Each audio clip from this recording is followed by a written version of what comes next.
अजीत पवार के निधन के बाद उनकी चचेरी बहन सुप्रिया सुले फूट फूट कर रो रही हैं। अजीत पवार और सुप्रिया सुले के बीच काफी अच्छी बॉन्डिंग थी। सुप्रिया उन्हें हमेशा दादा कहकर ही पुकारती थी। गौरतलब है कि अजीत पवार बारामती जाते वक्त प्लेन हादसे के शिकार हुए, जिनकी वजह से उनका निधन हुआ। उनके साथ विमान में क्रू मेंबर सहित कुल 5 लोग सवार थे। सभी की इस दुर्घटना में जान चली गई। सुप्रिया अपने बड़े भाई अजीत पवार के निधन के बाद भाभी सुनित्रा पवार के साथ बारामती पहुंच गईं।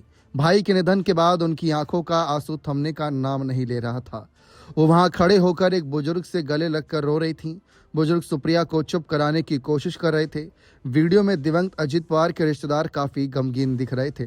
गौरतलब है कि महाराष्ट्र निकाय चुनाव में कई जगहों पर एनसीपी अजीत और एनसीपी शरद गुट मिलकर चुनाव लड़े थे। दोनों परिवारों में नजदीकियां बढ़ रही थीं। अपने निधन से पहले अजीत पवार भी परिवार के बीच मजबूत रिश्तों के संकेत देते रहे।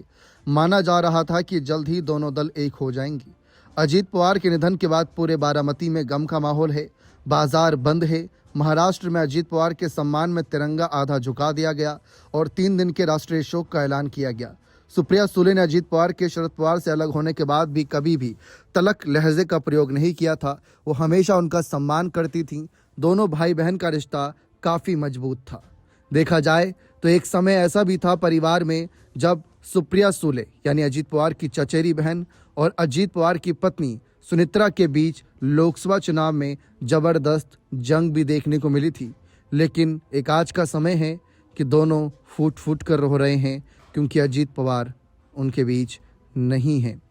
फिलहाल इस बात की चर्चा खूब हो रही है कि दोनों कभी एक दूसरे के आमने सामने चुनाव लड़ चुकी भाभी ननद अब एक साथ आती नजर आएंगी और राजनीतिक तौर पर अजीत पवार के अधूरे सपने को पूरा करेंगी।